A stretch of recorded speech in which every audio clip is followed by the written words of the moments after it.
things that I need. I know we always need God, and you always have to remember to pray. You always need a glass of wine too. A bottle of wine. So, Mom, God, And a bottle of wine. that's it. Thank you.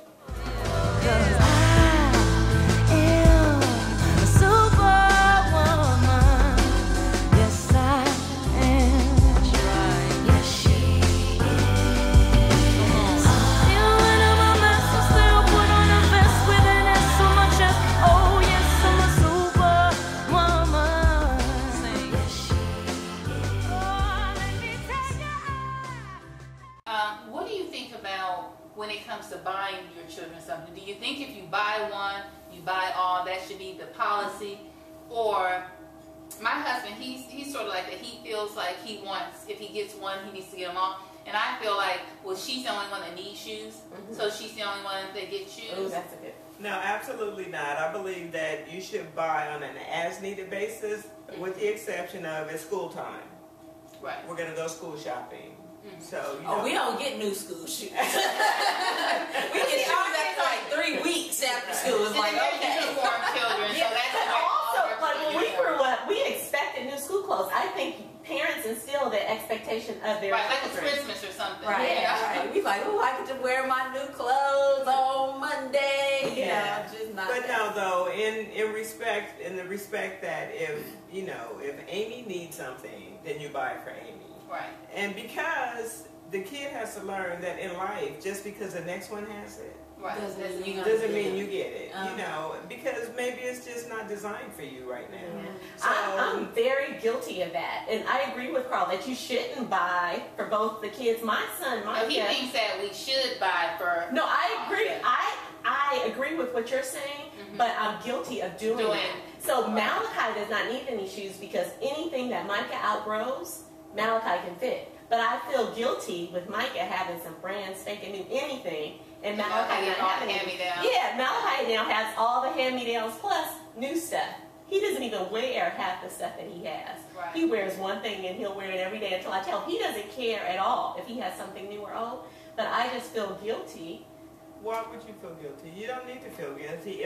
If he doesn't care, He doesn't And that's care a at plus. all. that's a plus. If he So really- don't make him desire and become materialistic or just want things. So that's good. That And I he's don't just want, happy with- I know, but it's like, I don't know what's happening. I go to the store and I'm like, Malachi has 14 pair of shoes, Micah has one. But, well, because They but what you're going to find in life, eventually at some point, you're going to find something that's really important to Malachi, something that he wants, and then you can provide it for him. Yeah. But if you're just buying for him just because you have to buy it for Mike, then that's just counterproductive. It's counterproductive. So I absolutely don't believe that you need to buy because it's just not practical. It doesn't make sense. It's not practical. Right. so where does, how do we incorporate spiritual redemption, understanding the higher power and I'm sorry. He just busts out laughing from time to time. Hey, don't mind. We're trying to figure out what that's all about. So one, you said spiritual redemption. We all need and that. understanding the higher power and how that plays a part into rearing our Raising children, well, what it does for me, this is what it Please fill us in.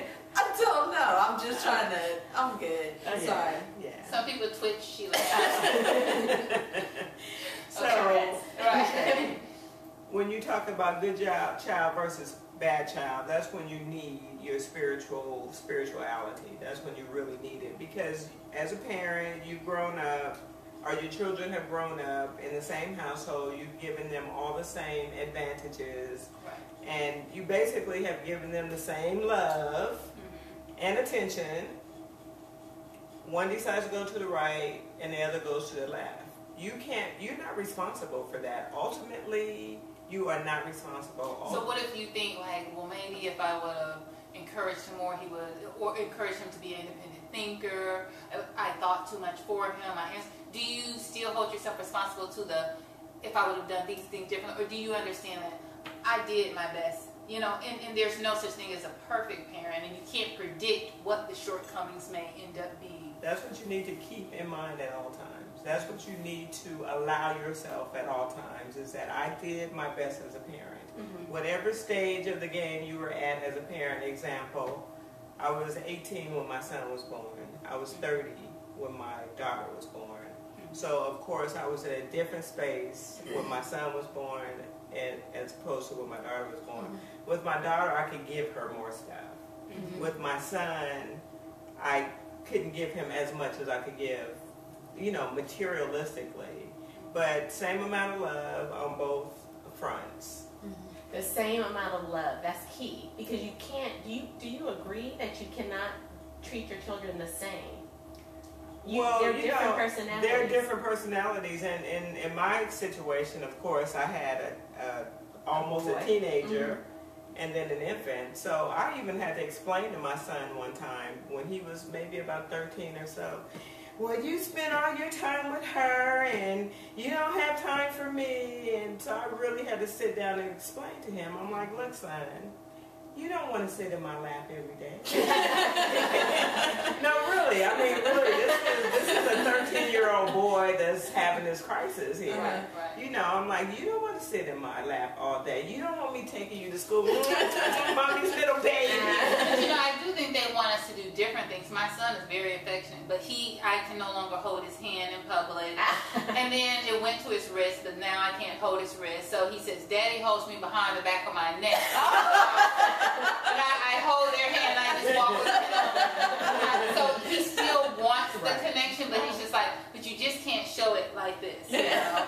And then you show it at different times. Right. So if, you know, he's, you know, getting ready, you're dropping him off at school with his buzz. You have to do it in the car before you get... Right. Or when he gets home, you give him that extra hug and you know, they give him the extra kiss and stuff. But, no, you do deal with your kids on an individual basis based on their needs. You're going to come out with a much more wholesome child in the end. But the same love.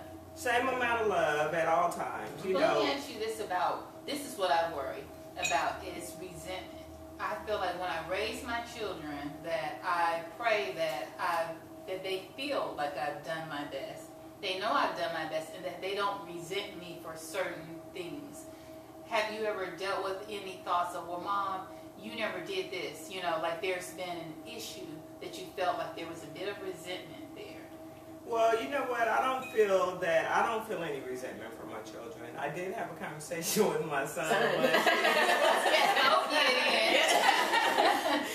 with my son once that, Mom, my daughter went to college, my son didn't. That was his choice. That was his choice. I gave him the tools that he needed. I gave him everything he needed to go to college. He chose, I don't want to go to college. College is not for everyone. But as he progressed in life, he found it a little more challenging to get the position that he wants. You know, he had to work a little bit harder. He had to prove himself a little bit more. You know, society, they love the piece of paper. They'll give that person a chance before they'll give the person without the paper a chance.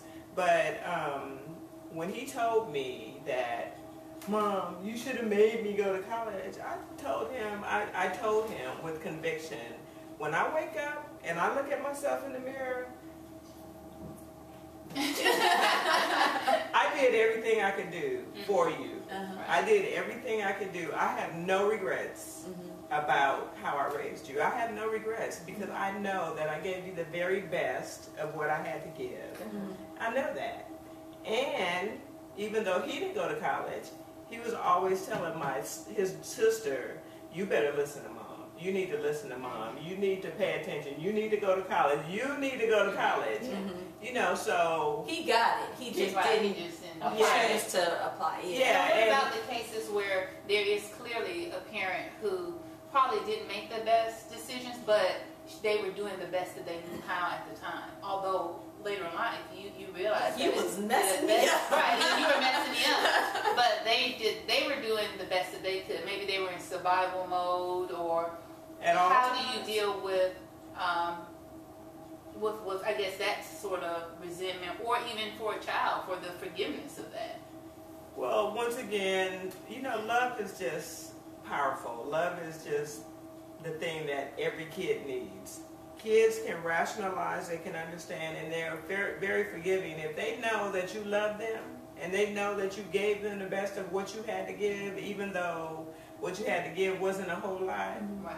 Back to my mom. My mother did not have a lot to give us. She had 7 kids. My daddy left her when, or I should say they broke up. Well, I say it like that because it could have been a mutual thing. I was a kid, so I don't know why my parents split up. But Granny kicked them out. She probably did.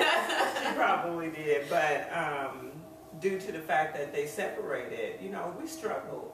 We struggled, but I don't resent my mom. I realized as an adult that had mom said, because like I said, mom said, get your high school diploma. You got to get a high school diploma. You got to get, and my mother, of course, I'm a grandma, so my mom was way back then, and a lot of African Americans did not graduate from high school. They didn't get their, education. So I know now that part of her wanting us to get our high school diploma was because she didn't have one.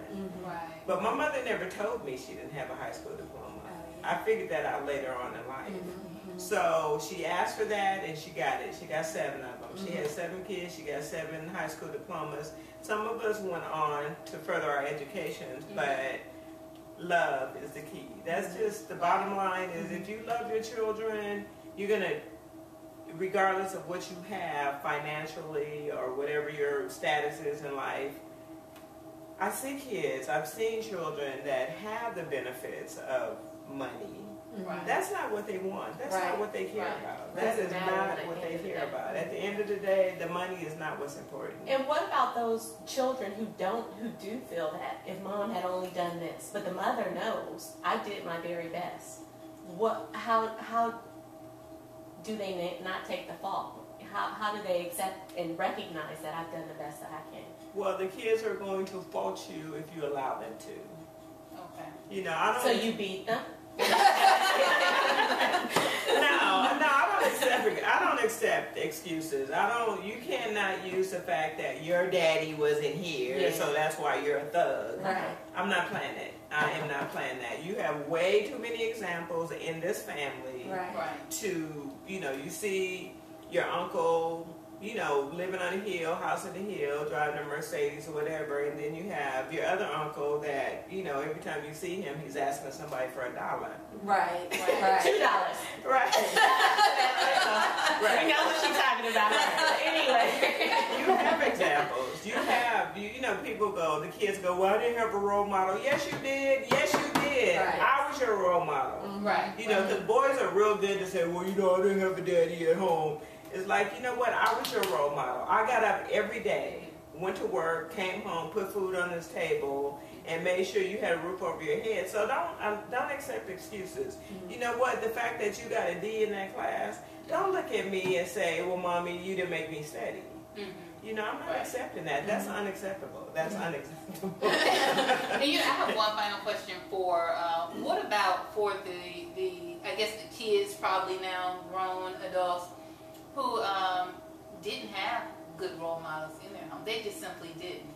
How do they move on and get past the fact that your parents were on drugs or your parents were alcoholics and these were the cards that you were dealt, and they still struggle with that forgiveness to their parents? Well, when we talk about taking a village to raise a child, it's not my sister's responsibility to make sure that my child is wholesome. But as a conscientious adult, a conscientious sister, a conscientious member of this village, then I'm going to give as much as I can to support that other child whose parent is rogue or whose parent is on the wrong track. So that's just a small thing, a good conversation, just a little word of encouragement. It goes such a long way. Right. I mean, it's Especially pretty, coming from someone else.